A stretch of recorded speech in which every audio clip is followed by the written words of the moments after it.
Yes. Speak slow so that I can follow you without difficulty. Okay, right? Yes. Okay, sir. So, 12-year-old male, Sudhir, resident of Manipal, studying in 4th standard. History given by father and is reliable. Came with chief complaints of bluish discoloration of skin since 3 months of age, bulbous enlargement of fingers and toes since 10 months of age, and shortness of breath on exertion since 1.5 years of age, headache and giddiness for 2 years. So history to elaborate. As the child is born with a congenital heart disease, I would like to elaborate from birth, sir. Child is born out of non-consanguineous marriage, and it is a full-term normal vaginal delivery, hospital-based delivery. So cried immediately after birth, and the baby weighed 2.5 kgs at birth and was discharged on 2nd day of birth. As the child grew, child's parent noticed a bluish discoloration of skin, lips, floor of mouth, tips of fingers and toes from 3 months of age, with the deepening of cyanosis on crying, feeding, or straining at stools. His cyanosis used to come down when the baby was held close to parent's chest or abdomen, with the baby's legs being flexed. After that, there was worsening of cyanosis during brisk walking or running. Hence, the parents used to carry the child most of the times. As the child grew around 1.5 years, he learned to squat whenever his symptoms got aggravated.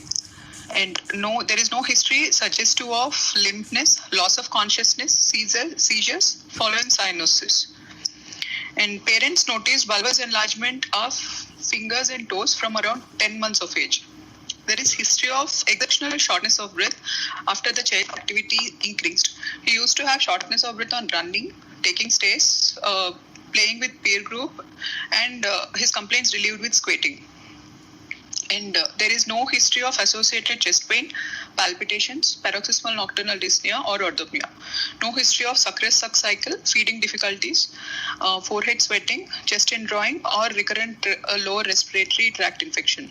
However, there was proportional growth retardation with stunted height and weight to his age. So, and at 5 years of age, the child was taken to a local physician where they were told that the child has a heart disease and the need for surgery is explained. And they could not get operated in view of financial constraints. And the child continued to remain in the same functional class up to 10 years of age, after which he started to complain of severe headache and giddiness, increased as the day progressed. And there is no history of associated aura, visual blurring, loss of consciousness, seizures, focal neurological deficit, or involuntary movements. And there is no history of right hypochondriac pain, lower limb ulcers, or joint pains. No history suggestive of right heart failure or infective endocarditis.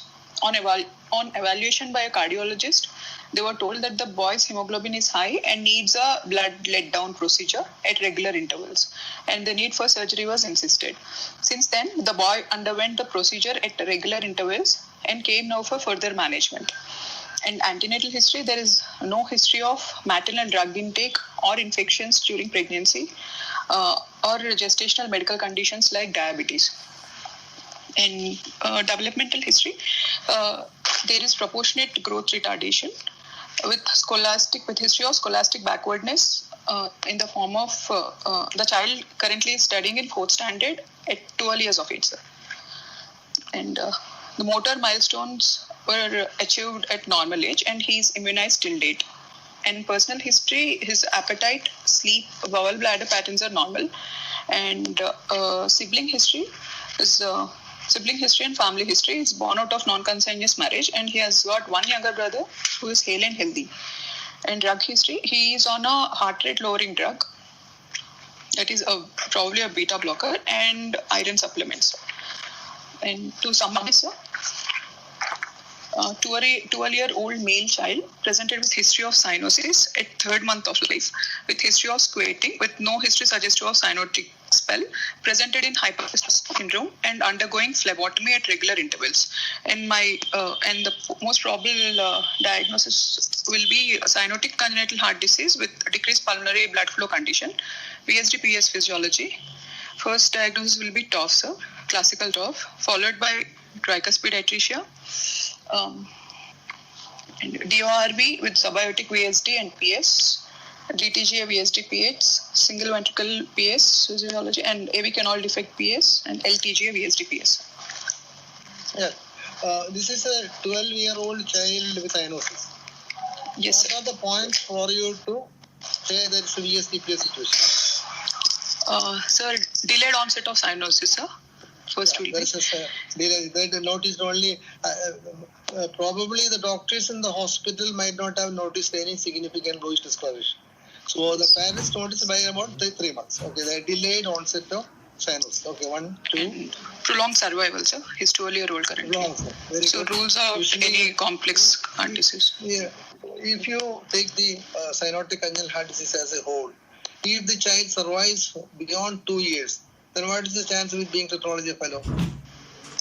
Sir, 50% would survive by 5 years of age, sir.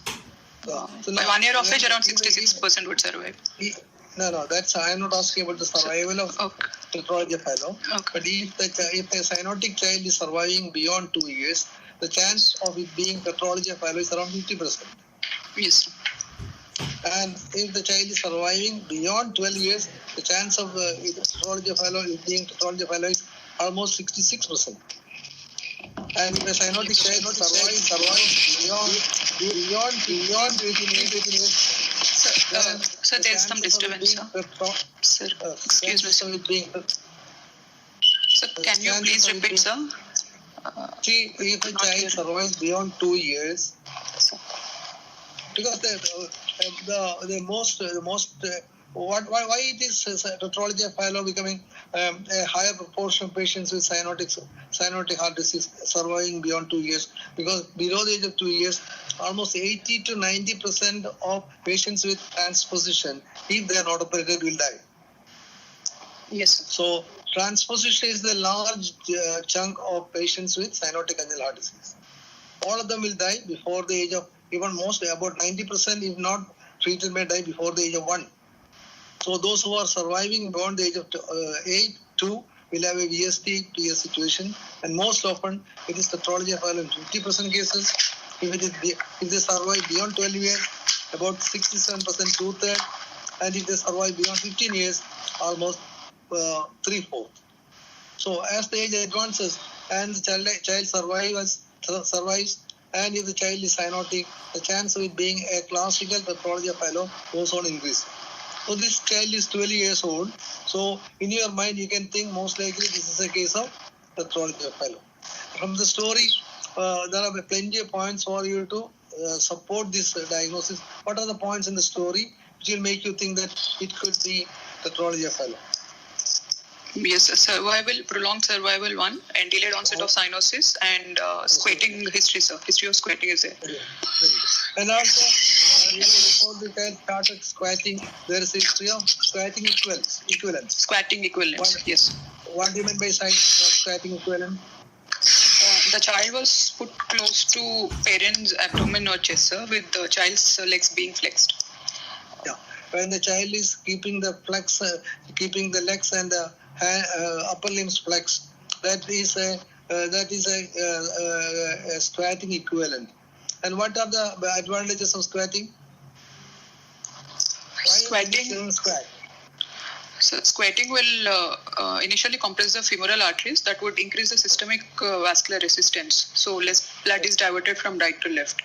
Next, there is increase in the systemic vascular resistance because of the kinking of the lower limb muscles. Okay, right? 1, 2. And more oxygenated blood is reaches the right side of heart from splanchnic circulation, sir. And the desaturated blood coming from the lower limb is cut off because of the kinking of the veins, While as the abdominal pressure increases, more and more blood from the splanchnic area is returned to the heart. And the blood coming from the splanchnic area is more oxygenated, which is that part of the viscera which returns the highest concentration of venous blood, oxygen saturation in venous blood. Kidneys, sir. Because kidneys does not have too much of any metabolic activity.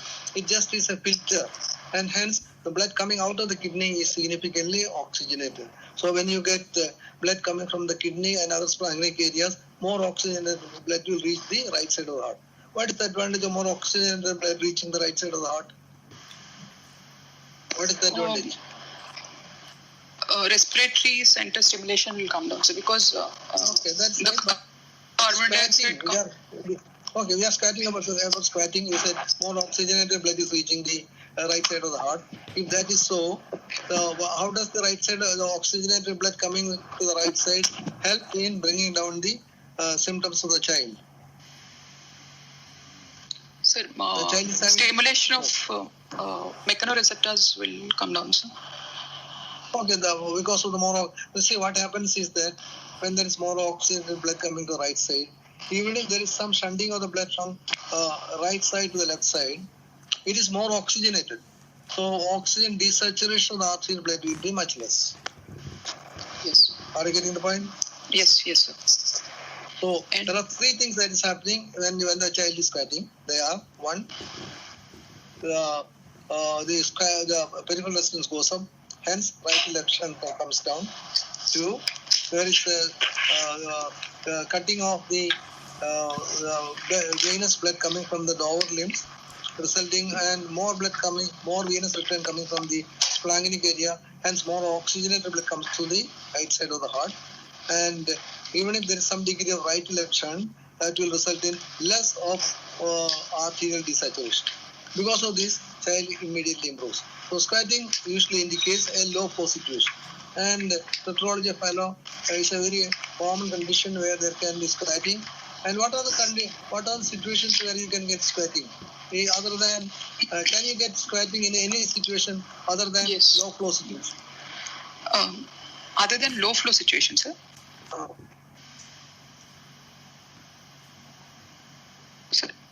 VST Eisenmenger. Yeah, people have patients with VST Eisenmenger can sometimes occasionally can have history of scratching. But that's not a very common thing. But if you are asked a question, can there be scratching in a situation where there is no reduced pulmonary blood flow, you can always consider the possibility of VST Eisenmenger situation. Okay, right. Yes. Then, why is that these patients with pathology fellow are not cyanosis at birth? So because the child's activity will be less, so oxygen consumption or oxygen requirement will be less. First point.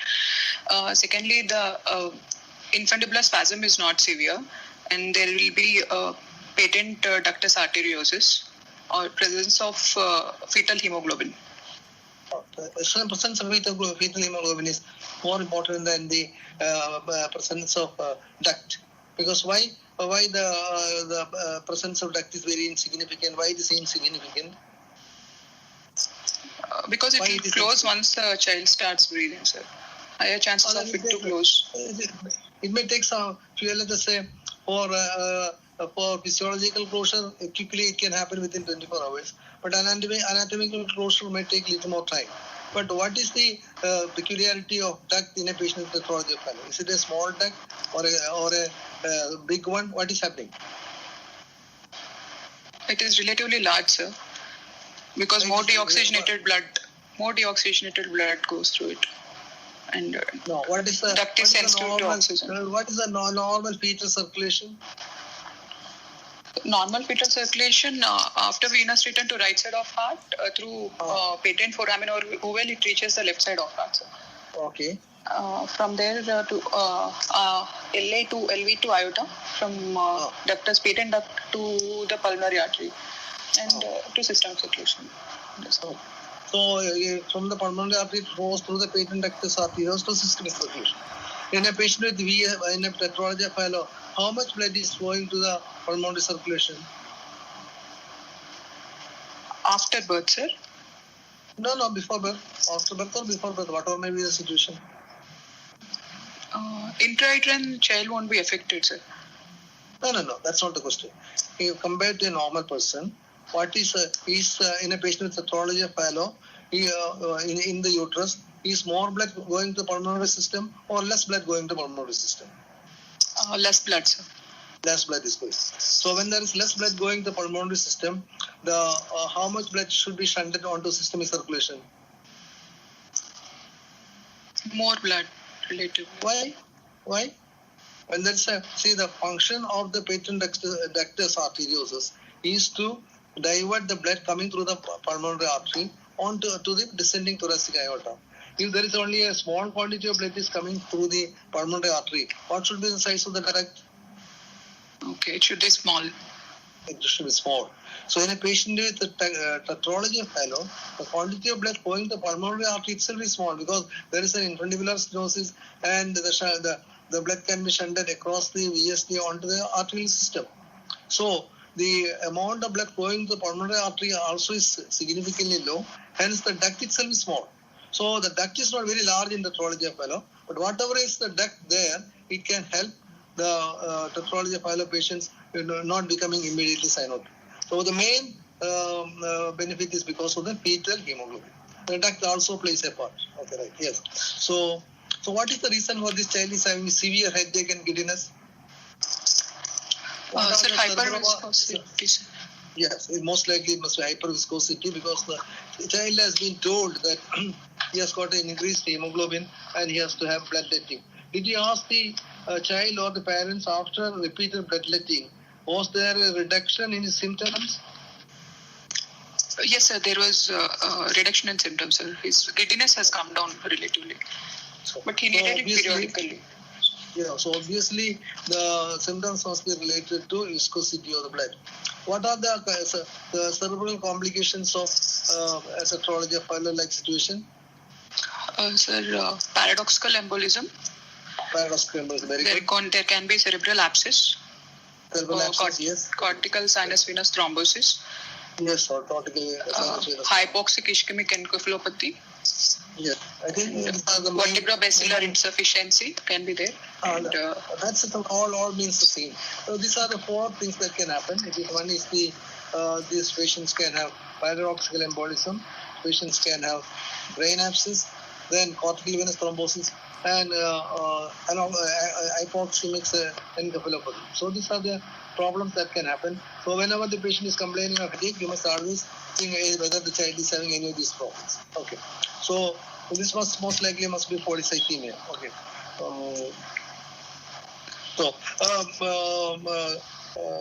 What are the modes of presentation of DRV? You said DRV can be one of the differential diagnoses. What are the DRV can present with four physiological types? What are those? Yes. DRV with subaortic VSD with PS will have TOF-like physiology, sir. DRV with subpulmonary VSD will have... Breathe slowly. So he can present like tetralogy of fallow. 1, 2. Yes. DRV with isolated subaortic VSD without PS will have a physiology similar to a large VSD. A large VSD. How is it that the physiology is similar to large VSD? Why the physiology is similar to large VSD? Because there will be preferential blood streaming, sir. So there won't be cyanosis. And the large VSD will enable blood to shunt from left ventricle to right ventricle, sir, and aorta. Yeah. So because of the large VSD, blood can flow from the left ventricle to the right ventricle, and VSD is actually in line with the aorta, and the blood preferentially flows to the aorta. So the blood coming from the left ventricle preferentially flows to the aorta, resulting in a situation similar to ventricular septal defect. And these patients, okay, so they may present as VSD, similar to VSD. Okay, 3. Third one would be subpulmonary VSD, sir. They have a toxic being, it's called toxic being anomaly. They have TGA-like physiology, sir. Transposition physiology. Why is that they are having transposition physiology? So more deoxygenated blood goes to aorta from right ventricle, and oxygenated blood preferentially goes to pulmonary circulation. Yeah. The blood coming from the LV is aligned towards the pulmonary artery, and hence blood coming from the left ventricle goes to the pulmonary artery mostly, and the blood from the right ventricle preferentially goes to the aorta, resulting in a physiology similar to transpositional diastasis. Okay, fourth one. Those with subaortic VSD will have VSD physiology, and with increased pulmonary blood flow, they eventually develop pulmonary artery hypertension and Eisenmenger. Okay, so these are the 4 ways of. Okay, in a patient with DORV with pathology of phyllo, there are a lot of similarities. But what are the differences between DORV VSDPS situation and pathology of phyllo VSDPS? So DORV VSDPS would relatively have intense cyanosis. By history, they'll have intense cyanosis and early onset of cyanosis. Why it is so? Why it is so? Because the aorta is overridden, sir. So more deoxygenated blood directly goes from right ventricle to aorta. No. In a patient with subaortic VSD, which is the most common situation, the blood will flow from the left ventricle preferentially to the aorta. So why are you saying that it's more cyanosis? Cyanosis in a patient with pathology of phyllo, cyanosis is decided by what? Systemic vascular resistance, sir. No. Because in all the cases, the RVOT obstruction will be severe. So it is a systemic vascular resistance that decides the pulmonary blood flow. Systemic resistance can alter marginally, but the most important thing which decides the pulmonary blood flow is the RV obstruction. Because when there is the significant RV outflow obstruction, preferentially more and more blood will be flowing across the VSD onto the left side. So the RV outflow obstruction is the one which is most important. I agree with you that it is also decided by the systemic resistance, definitely. But by the developmentally, it is the severity of the RV outflow obstruction which will decide the cyanosis. Okay, right. So you cannot say that but is there a difference in the size of the RV outflow obstruction between double of the right ventricle VSDPS situation and pathology of phyllo VSDPS? VSD is subaortic in top, sir. Perimembranous VSD in top 80% of the time, 70 to 80% of the times. But in DORV, it can be subpulmonic or subaortic or doubly committed. Oh, well, whether it is subpulmonic, then it is entirely different because then it will present as severe cyanosis and you have to think of the VSDPS situation with a subaortic VSD. One important point is that in the pathology of phyllo, where is the RV outflow obstruction? Sir, at multiple levels, sir. Yeah. It can be at isolated infundibular level, that is 25%, sir, around. At the level of infundibulum and valve, it is 26%. Infundibulum plus valve plus annulus level, it is around 16%, sir. And diffuse hypoplasia, it is 27%, sir. That is the highest. And isolated valvular would be around 5%. Isolated valvular is extremely rare. And yes. In which population it has been described? So isolated valvular, sir. Oriental. Oriental. Where did you say? Yes. Oriental top. Oh yeah, Oriental. Yeah, but that is because it's usually described in the Far East, and it is very uncommon in our part as well as in the Caucasians. So isolated pulmonary stenosis in a patient with pathology phyllo is very unusual. But double out the right ventricle, very often the obstruction can be at the valve level. So that's one big difference between the infundibular stenosis is not that common because the pathology is different. Okay, so that is one thing. So what are the other things that you have brought in the differential diagnosis? So DOR will have overriding of aorta greater than 50, sir. And there will be aortomitral discontinuity. Okay. That is clinically these things are we cannot diagnose that now. Now clinically murmur will be longer, sir. No. Not clinical from the story only. From the story.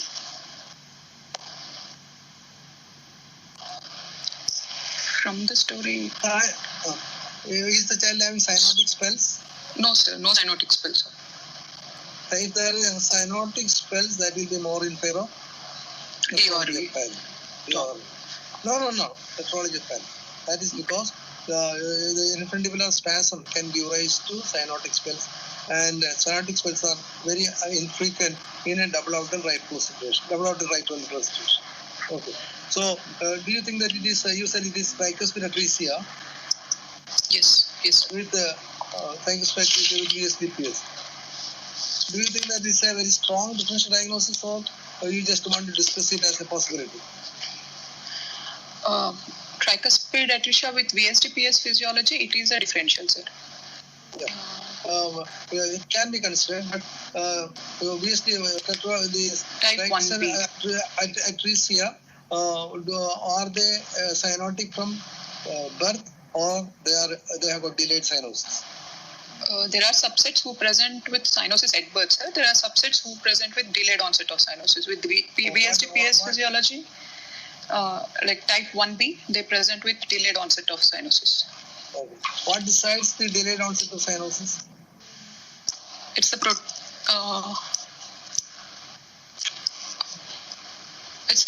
pulmonary blood flow, sir.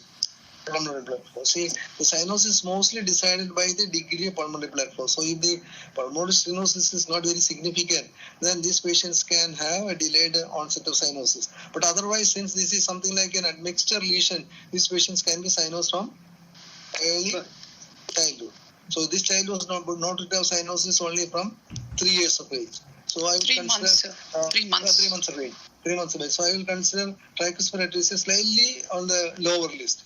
Do you think that this could be transpositional data arteries with VSDPS? Yes, sir, possible. But the instance per se is lesser. TGA and even DTG and LTG, the instance is less when compared to TOF and tricuspid atresia. So I would consider it the end. Okay. How will you classify the situations which can lead to cyanosis? What are the physiology behind the development of cyanotic heart disease? So first one would be VSDPS physiology. VSDPS, okay, very good. Transposition physiology. Transposition physiology, very good. Admixture physiology and isomerization. Isomerization, okay. Anything else? The pH situation. pH situation, yes. Yes. Anything else? Something which does not belong to any of these? Sir, like pulmonary AV fistulas and all, miscellaneous conditions. Miscellaneous group. So you should also include a miscellaneous group, like even sometimes in Epstein's anomaly, you can get sometimes even deep cyanosis.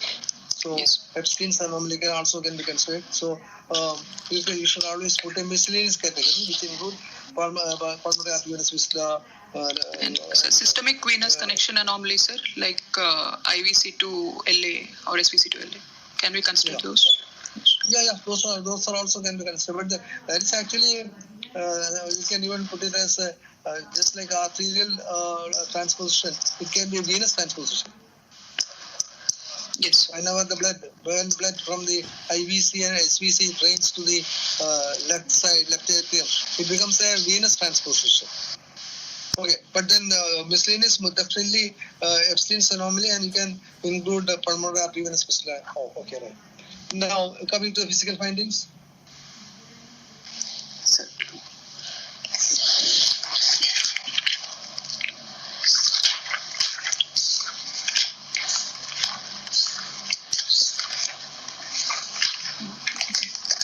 Coming to general examination, sir, patient is conscious, coherent and cooperative, sitting comfortably.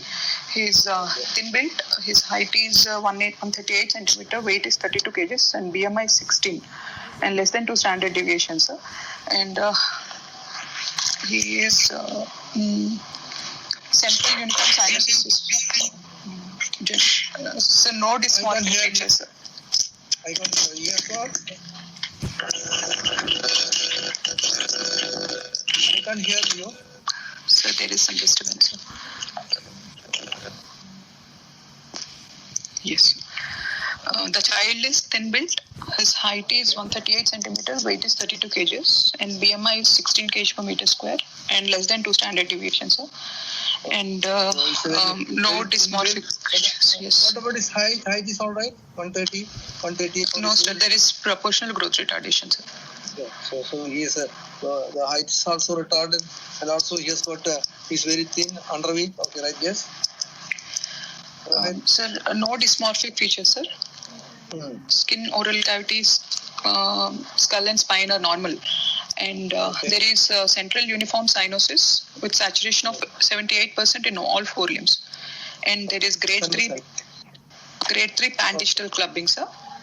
Extensive levator reticularis on both the lower limbs. Okay. And there is conjunctival suffusion. Okay. And there is no icterus no icterus lymphadenopathy or edema, sir. And temperature is febrile to touch. Pulse is 70 per minute, regular, normal in volume. And vessel wall is compliant. No radial or brachiofemoral delay. All peripheral pulses fell symmetric on both sides. And blood pressure, right arm supine position, it is 106/70. Left arm supine position, 102/68 millimeter mercury. Right lower limb, it is 118 systolic, sir. And respiratory rate, it is 18 cycles per minute, regular, abdominothoracic. And jugular venous pressure, main column is normal with normal waveforms and normal respiratory variation. Hepatojugular reflex is absent. Do you expect JVP elevated in patients with pathology of fellow? No, sir, only with exceptions like adult or those what are the reasons of JVP elevation in a pathology of fellow? Sir, adult TOF, sir, and patients with systemic hypertension or severe aortic stenosis. Adult TOF, why there is a elevation of the jugular venous pressure column? Because with increasing age, the ventricular compliance would come down, sir. Yes, the left ventricular compliance will come down. So there will be elevated LV and diastolic pressure. So because of communication, that is VST, that would be reflected in the JVP. Okay, LV and diastolic pressure will go up, consequently RV pressure also will go up, and that will be reflected in JVP. Okay. People have described that whenever you are seeing JVP elevation in adult pathology fellow, you should carefully look for aortic regurgitation. Yes. So, what is the incidence of aortic regurgitation in an adult pathology fellow? So, 10 to 12%, sir? Yeah, around 10%. Very good, excellent. 10% of patients can have associated aortic regurgitation. Okay. What are other reasons for JVP elevation in pathology fellow? Can it happen in a younger person, a child? With TOF or TOF physiology, sir? TOF. So restrictive VSD, sir?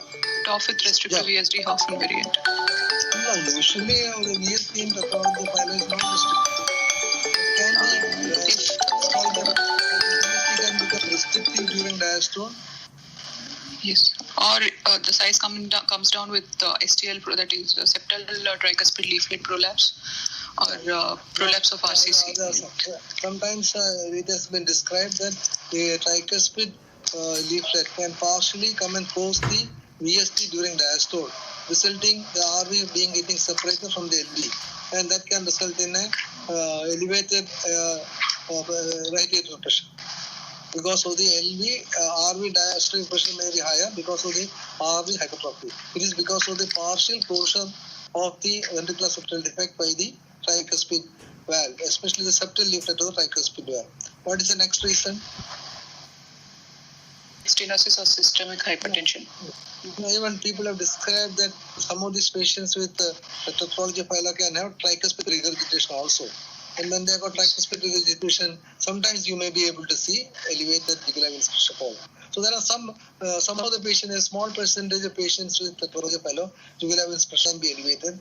And if you see that, then these are the explanations. And more often it is seen in an adult pathology of phyla. Okay, here the JVP is not elevated. Okay, very good. Yes. Go ahead. Sir, in all the conditions there will be prominent A wave except TR, sir, or? Yeah, the prominence of the A wave is more striking than the V wave prominence, because the diastolic pressure in the RV is elevated. So that's what's happening. But in patients with some degree of TR, sometimes you may be able to see V waves also. Okay, sir. Yes, go ahead. Sir, will there be respiratory variation? Inspection and palpation together. Just somebody's asking a question. Yes, please. Yes, sir. Sir, in GVP in patients of TOF, will there be a respiratory variation? Will there be a respiratory variation? What do you expect? What happens in a normal person when there is a normal breathing? What happens to the jugular pressure column? Sir, during breathing, the waves become more prominent, but the mean pressure decreases. Yes. Why it is happening? Because of the negative intrathoracic pressure is transmitted to the heart, sir. To the right atrium. So, yes, to the heart as a whole. So, the negative intrathoracic pressure, which is there during inspiration, is transmitted. Is there any problem transmission of negative intrathoracic pressure in the pathology of fellow? No, sir. No. So, that will behave similar to a normal person. So, GVP in pathology of fellow can come down during inspiration. Okay, sir. Thank you, sir. Right, go ahead. So, inspection and palpation together. Chest is bilaterally symmetric, trachea is central, and apex is seen and felt in right fifth intercostal space, 1 centimeter medial to mid-clavicular line, well localized with medial retraction, suggestive of LV type, so LV apex. It is a fifth intercostal space. It is well localized, and it is a medial reaction. So, right fifth intercostal space, sir. Oh, it's the right intercostal space. Okay. Right fifth intercostal space. Right fifth intercostal space. And there is a localized and is medial. Okay, right. There is more. Okay, yes. How will you differentiate an apex beat, whether it is RV type, LV type, or a biventricular type?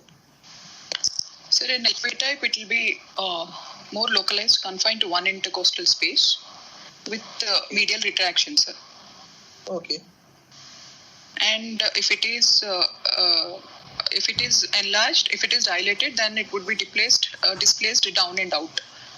Whereas RV type of apex is more diffuse with lateral retraction, and it goes out, sir, only out when it is enlarged, and it is in continuation with parasternal heave.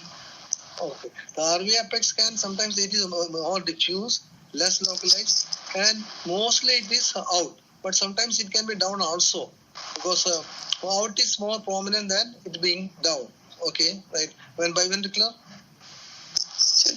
Biventricular, there would be median retraction of apex with there will be parasternal heave also with the area of discontinuity between, sir. Very good. So when you look at the apex beat, if the apex is localized, and as you trace the cardiac impulse towards the parasternal region, it becomes less and less prominent, as more likely to be a LV type of apex. If the apex is diffuse and there is the enlargement is mostly out and less down, and as you trace medially, the impulse becomes more and more prominent, and you feel a very prominent parasternal pulsation, that is more in favor of RV apex. And biventricular, if you palpate the apex beat, you get a more of a localized apex, and then as you trace medially, the apical impulse, the cardiac impulse comes down, and as you reach parasternal region, you will get again an increased impulse. So indicating that both RV and LV are involved. So when you do a clinical examination, whether the RV also is involved, you should wait till the time you have done a parasternal examination. Because if there is an impulse in the parasternal region, that will make you think that there may be an associated RV impulse also. Okay, right? Yes. Because see, in a pathology, in a cyanotic congenital heart disease, LV apex is very uncommon. What are the conditions in which you get LV apex in a cyanotic congenital heart disease? First one would be tricuspid atresia, sir. Tricuspid atresia. Single ventricle of LV morphology. Single ventricle. Most of these single ventricles are LV morphologies. LV morphologies. Yes. And CCTGA, VSDPS with left AV valve regurgitation. Yes. And AV canal defect, sir, with cleft AV valve. AV canal defect with a significant mitral regurgitation can elevate type of apex. And also sometimes in VST PS, especially in patients with double right ventricle. Yes, restrictive VST. Restrictive VST. Right ventricle with a restrictive VST is another situation, you can get an LV apex. So when you are thinking of LV apex, you should think of all these things. So you have already said that JP is normal. So if there was elevated A waves, prominent A waves, then you should have started thinking that it could be tricuspid atresia. Tricuspid atresia. So you are saying that there's a apex localized, but it is on the right side. Okay, right. Go ahead. Sir, there were localized pulsations in right, third, and fourth intercostal spaces. No RV epigastric pulsations. No palpable second heart sound. No suprasternal pulsations. And on percussion, there is no parasternal pulsation. No, there is no parasternal lift, sir. There were localized pulsations in right, third, and fourth intercostal spaces. Third and fourth. Localized third. Yes, sir. Okay. What is the third left intercostal space pulsation mean? What is the most likely is coming there? Infundibulum, sir. Infundibulum. So whenever you are thinking of third intercostal space pulsation, on the right or left side, depending upon whether it is dextrocardia or levocardia, you should always think whether the infundibulum is dilated or not. Okay, right? Yes. Or it can be an outlet chamber with single ventricle, sir. Yeah, it can be an outlet chamber with single ventricle also. That portion may be formed by the infundibulum, which is outflow chamber, and this is dilated. Okay, very good. Yes, go ahead. And percussion, the liver dullness is felt in left fifth intercostal space, gastric tympani and right hypochondria. And right heart border corresponds to apex, left heart border is retrosternal, and right second intercostal space is dull, and left second intercostal space is resonant. So the patient is having situs inversus.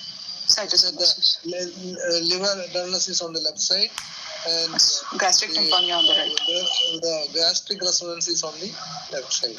So on the right side. So obviously there is a situs inversus. Okay, right? Yes, go ahead. So on auscultation, first heart sound is normal.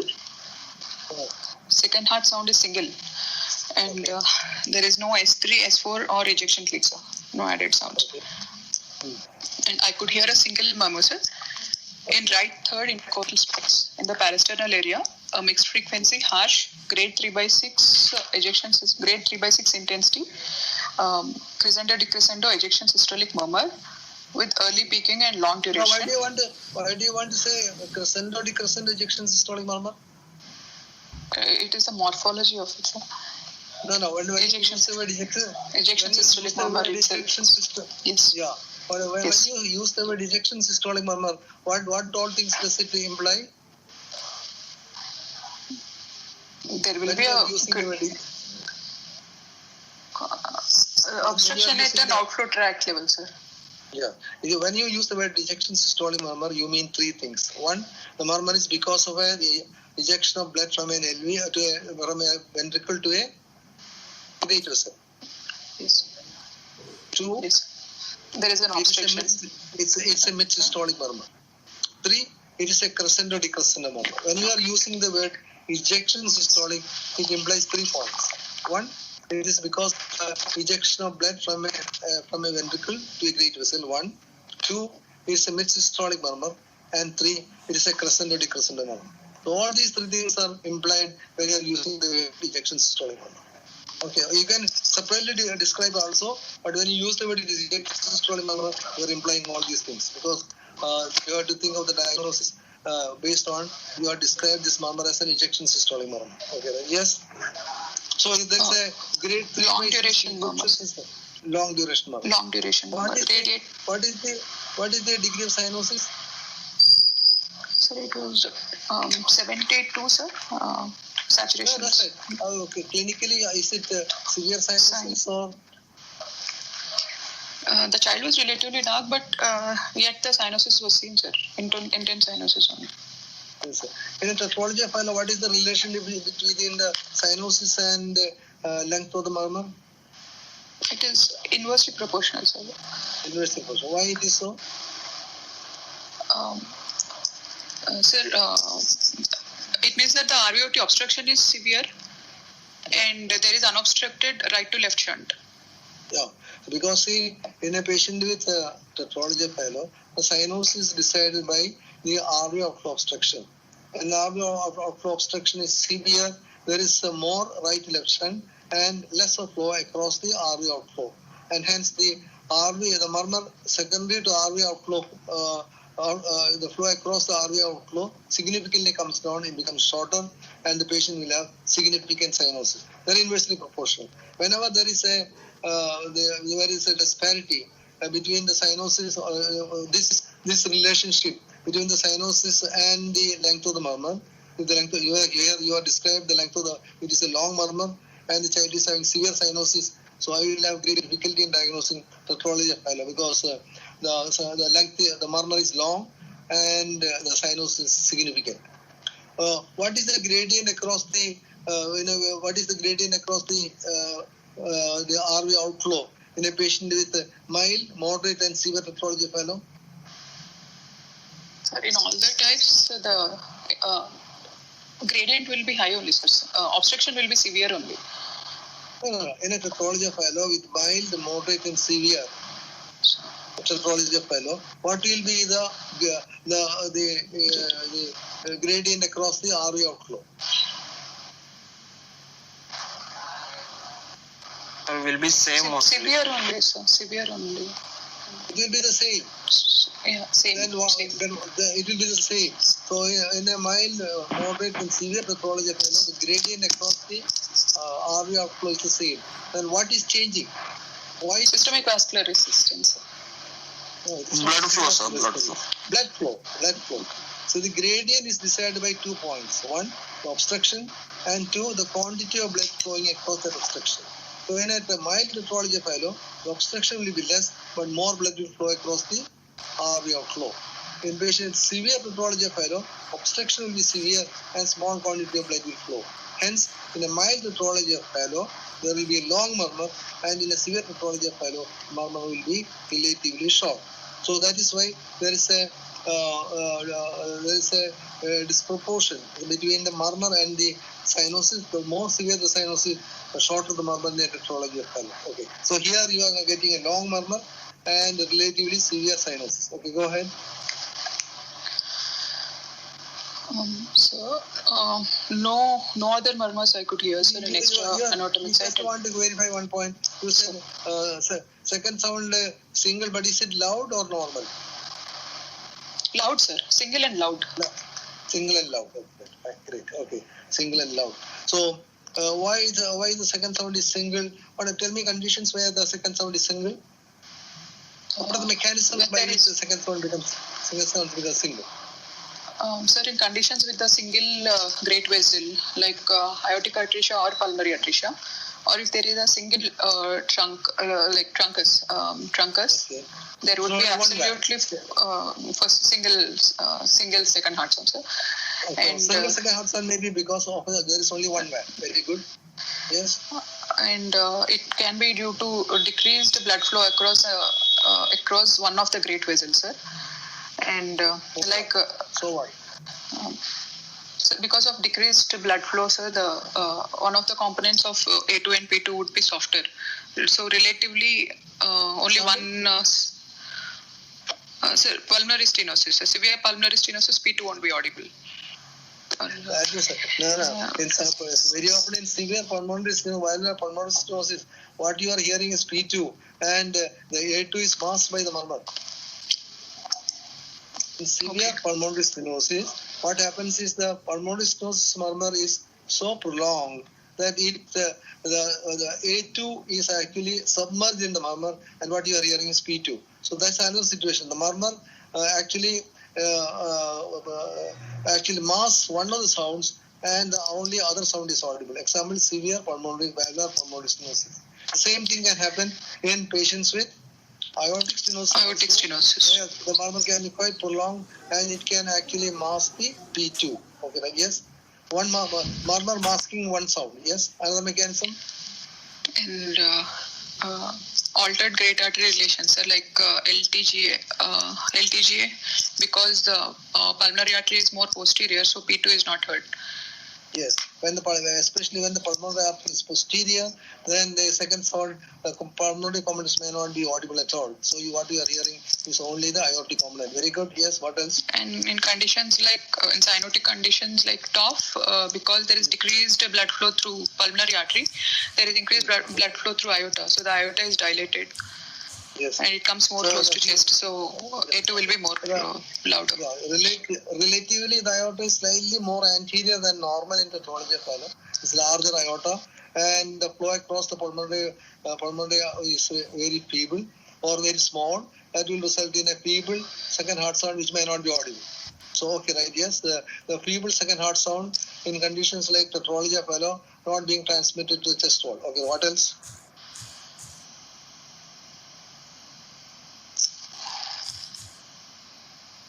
What is happening in VSP Eisenmenger? It will be loud, sir. Pulmonary component will be loud. It will be single. Because yes, VSG Eisenmenger it will be single, yes. Single. Yes. This is a classical situation where both valves are there, both valves together, and that will give rise to a. So these are the mechanisms by which you can, and also in adults, especially with a very thick chest wall, sometimes the pulmonary component may not be audible. So you can include thick chest wall also is a reason for single second heart sound.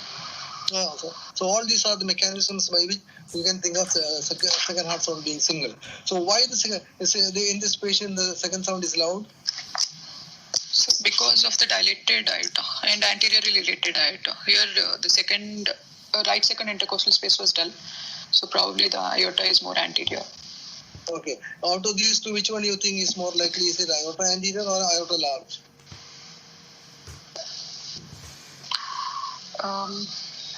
It is both, because of the pulmonary obstruction to the pulmonary blood flow, increased blood flow through aorta, and also the aorta is anteriorly malposed. So that is the reason both the components might have ended. From your physical finding, do you think that this from your physical finding is this loud second heart sound is because of the aorta is anterior, or is it because aorta is anterior, of course, and aorta is larger also? So aorta is anterior. What is the additional finding that you get when the aorta is large? Dullness on percussion. So any click? No clicks, sir. No, I could not hear any clicks. No, it is not there. But in dilated aorta, can you get a click? Yes, sir. Yes. Vascular ejection click is expected. Aortic vascular ejection click. When the aorta becomes larger and larger, you can get a vascular ejection click. That is why it is described that one of the features to suggest severe Trollinger fellow is a vascular ejection click. What is the mechanism of vascular ejection click? So because of the sudden tensing of the dilated vessel, produces a sound.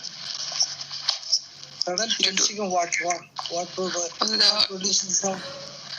Of the dilated vessel. Yes, dilated vessel, sir. Dilated blood vessel sudden. No, that's not the mechanism.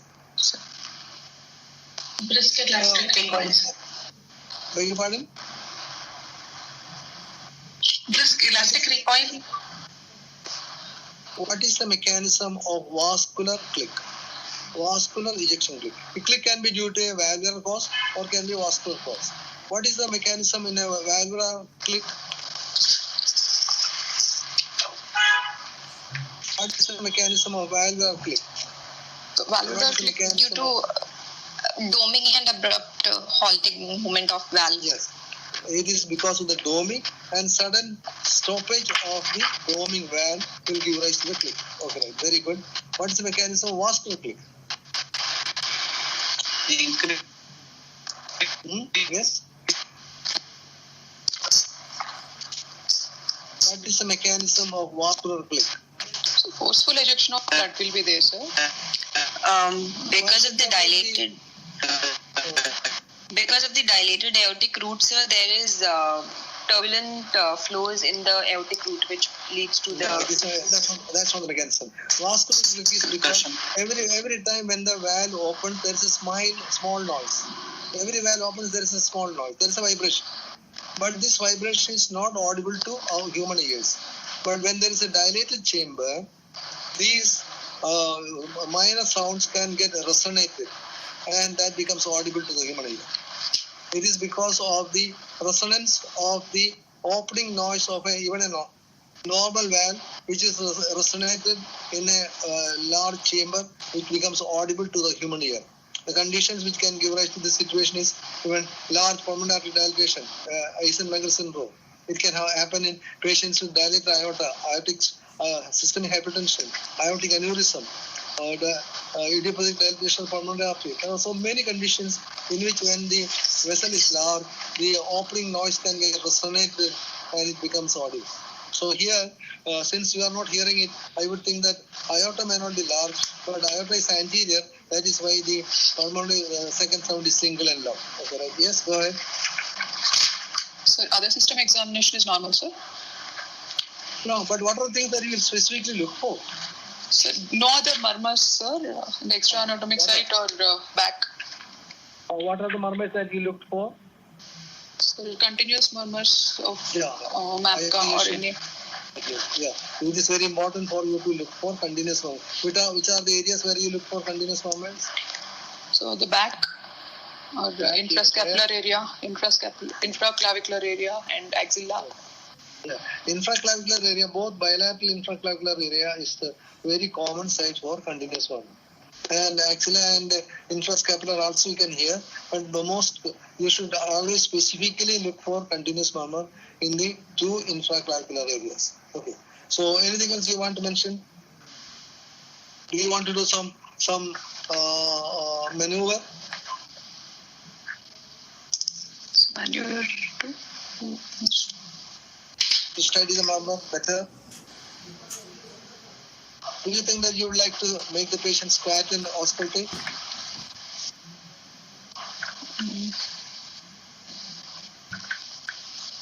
In a VST-PS situation, when you make the patient squat and you auscultate, the murmur would increase, sir. Increase. Murmur will increase. So you should have done a dynamic auscultation by making the patient squat. And can you further increase the murmur by one more maneuver? So leg raising. Leg raising, yes. Leg raising can be done, yes. So abdominal compression, sir. One raking, sir. Abdominal compression. No, again, you are you are increasing the venous return, all right. But the murmur can increase mostly by increasing the peripheral resistance. How can you increase the peripheral resistance? Isometric hand grip. Hand grip. You can make the patient squat, and you can also make the patient grip the hand. And if the murmur significantly increases, that immediately tells you that there is a VST-PS situation. So you should have done that. Can you tell me, say there are two things when you are doing a maneuver. One, you increase the venous return. Two, you increase the systemic vascular resistance. Three, you get both done. So can you tell me maneuvers which can increase the venous return, increase systemic vascular resistance, and increase both? And what happens when there is a Valsalva maneuver? Valsalva. Okay. So tell me condition where there can be increase in the venous return. Sir, abdominal compression would both increase the venous return and increase the systemic vascular resistance, sir. Abdominal compression, if you are doing a manual compression, mostly it is increase in the venous return. But best method to increase the venous return without any change in the systemic vascular resistance is leg raising. You raise the leg, there is increase in the venous return, but no vascular resistance. Okay. Increase in systemic Inspiration only. Inspiration also. Yeah, inspiration, there is a minor increase in the venous return. But if you want to signal, that's a normal physiology. But if you really want to increase the venous return, then you should raise both the lobules. To systemic vascular resistance? Yes. Systemic vascular will be squatting, sir. Squatting and isometric hand grip. No, squatting will give rise to both. increase in the venous return as well as increase systemic vascular. If you want to do only increase in systemic vascular resistance, then you should do hand grip. And then Hand grip and phenylephrine.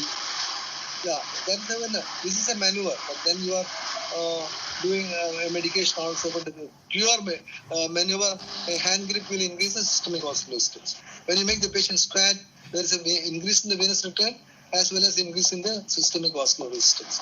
Can you tell me what are the phases of Valsalva maneuver? So there are 4 phases.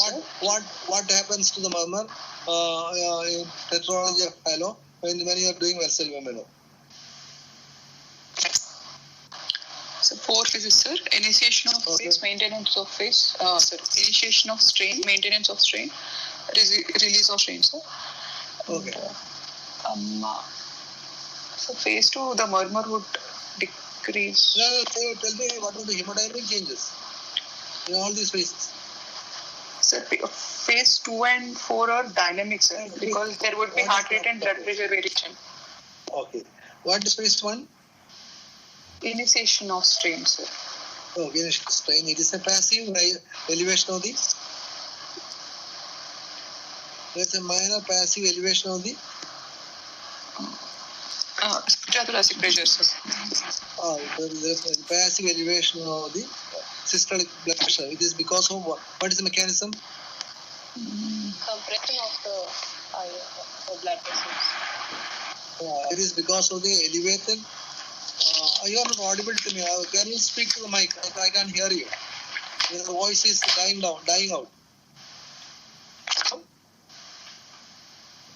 The initial increase in intrathoracic pressure causes compression of the great vessels. Yeah. There is an increase in the intrathoracic pressure, and this pressure is transmitted to the aorta, and that will result in a passive elevation of the. It is not an active hemodynamic elevation. It is a passive elevation of the systolic pressure. 1, 2. That's the next phase. What is the next phase? Strain phase, sir. Phase 2. Strain phase. Decrease venous Strain return. phase, yes. Yes, there is a decrease in the venous return. That will decreases the murmurs. Decrease the venous return. The blood pressure will come down. There will be tachycardia. So in phase 2, there is a reduction in blood pressure and there is associated tachycardia. Then release phase. There will be sudden increase in venous return, but intrathoracic pressure will decrease. No. Initially, there is whenever you release, there is a decrease in the blood pressure. Why it is so? Why it is so? Because as soon as you release compression over aorta is released, sir. One is there is a intrathoracic pressure comes down. 2.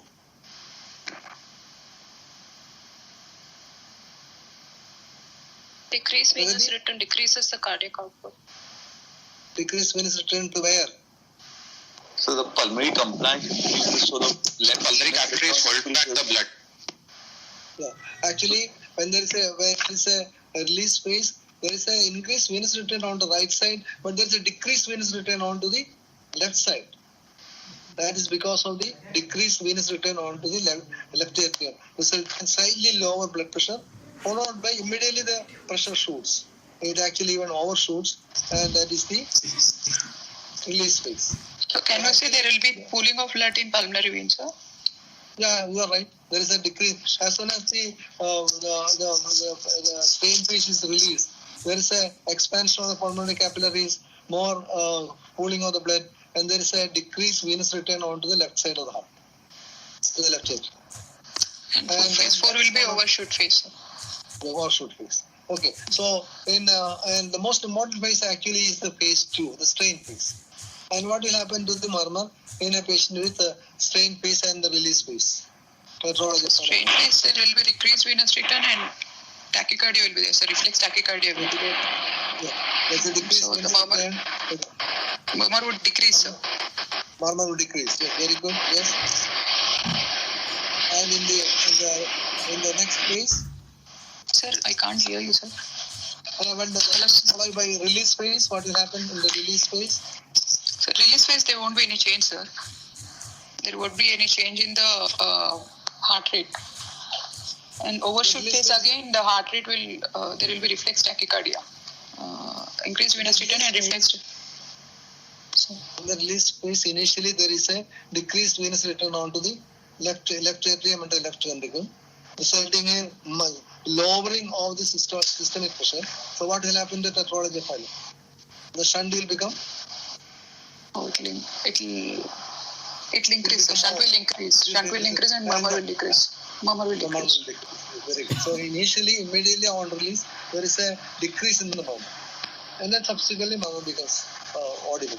So you must always know what are the, in any case, when every patient, the examiner can always ask you what will be the variations of the murmur when there is a Varsalva murmur.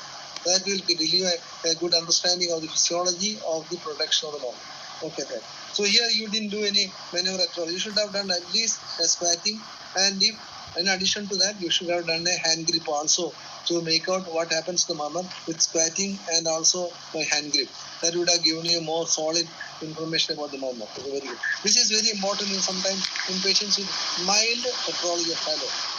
In mild tetralogy of Fallot, one of the problems may be that the murmur is so prolonged that you may think that it is actually a pansystolic murmur.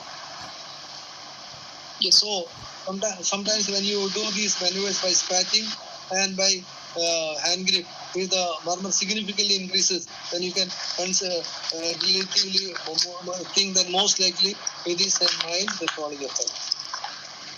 And one more clue I will tell you to diagnose mild tetralogy of Fallot, compared with a small VST. Sometimes a differentiation between a small VST and mild tetralogy of Fallot may be difficult. But one important point is that if the child is symptomatic, you think it is a small VST, and if the child is symptomatic, you must always think of mild tetralogy of Fallot. Small VST is very unlikely to become symptomatic. Okay, so now go ahead. Now coming to the diagnosis. So abdominal situs inversus dextrocardia, sir. Okay, right. Cyanotic congenital. Yes. Okay. Cyanotic congenital heart disease with decreased pulmonary blood flow condition. Okay. VSG PS physiology with LV dominance. Okay. Sir, I have put differentials, sir. First, I would consider single ventricle with inverted outlet chamber, sir. Single ventricle with PS with inverted outlet chamber, sir. I think here single ventricle would be the first diagnosis, because since we are saying it is a LV type of effect, the conditions come down to a very small number. It would be whether the single ventricle. So we have already discussed that. So I would consider single ventricle as the first possibility. Very good. Yes. Sir, in view of longer murmur and LV type of apex, I have put DRV with restrictive VSG as the second diagnosis. Okay. Cough and DRV also confirmed. We can also be considered. Yes, very good. Yes, but I think single ventricle would be more likely, because DRV usually give rise to an RV impulse. Here you have said that RV is not there. Yes. So I got great difficulty. I would put second diagnosis. I will put it as tricuspid atresia. Tricuspid atresia I have also put, sir. Tricuspid atresia with type 1B. You should say that. Tricuspid atresia with large AST, non-restricted AST. So you can explain absence of.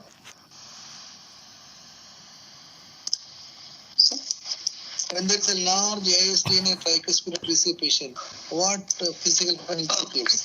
Normal JVP, sir. JVP normal. Normal JVP. The prominent airway will disappear.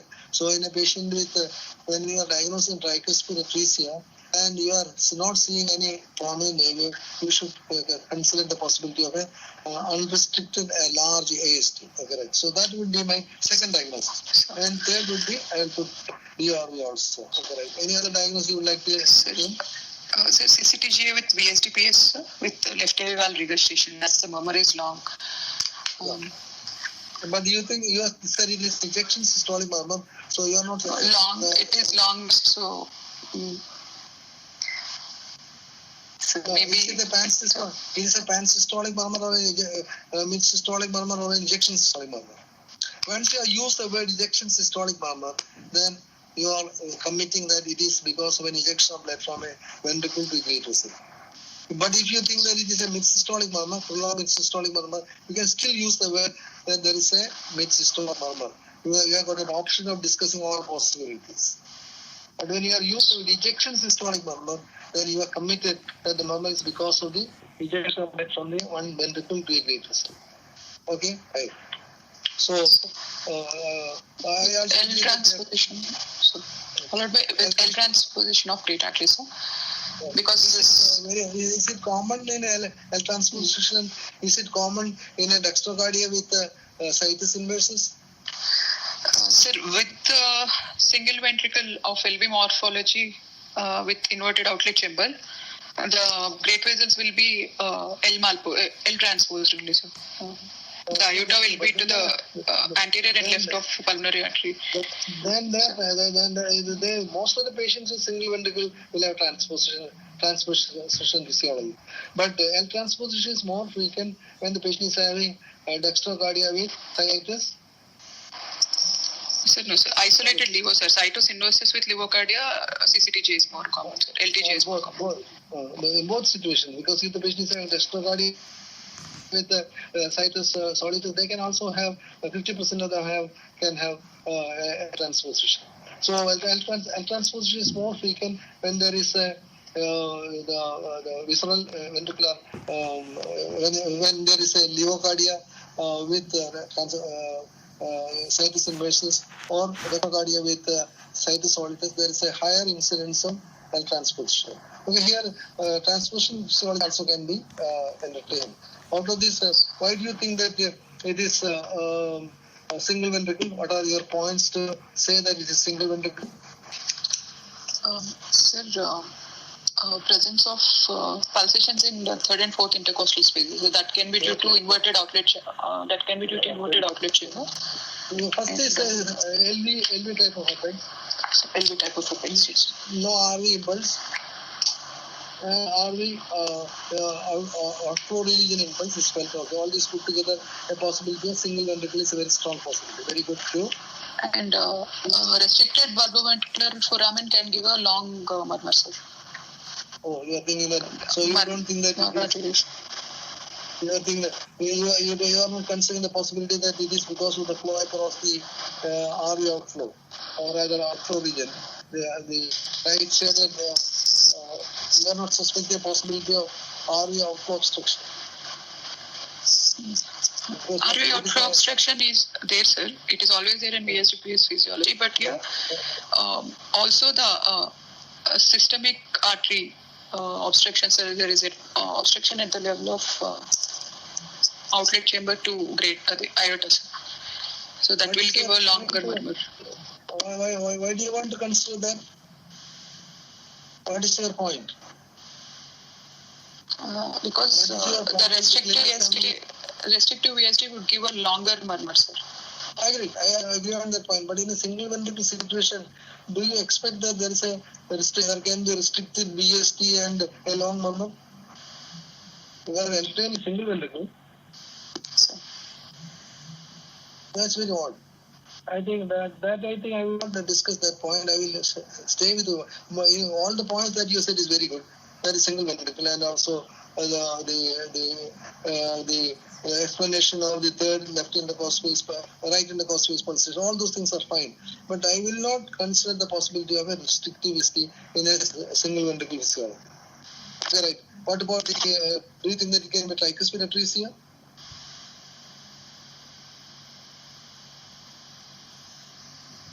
If it is tricuspid atresia, what type of tricuspid atresia?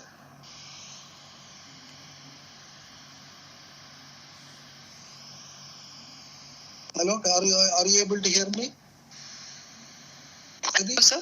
Hello, sir. Hello, sir. No, sir. Yes, type 1B, sir. Type 1B, which is the most commonest type, sir. Okay, right. With normal related great arteries. Oh, right, yes. Okay. Now, shall we go for the investigations? Yes, sir. Which investigation would you like to see first? Sir, ECG, sir.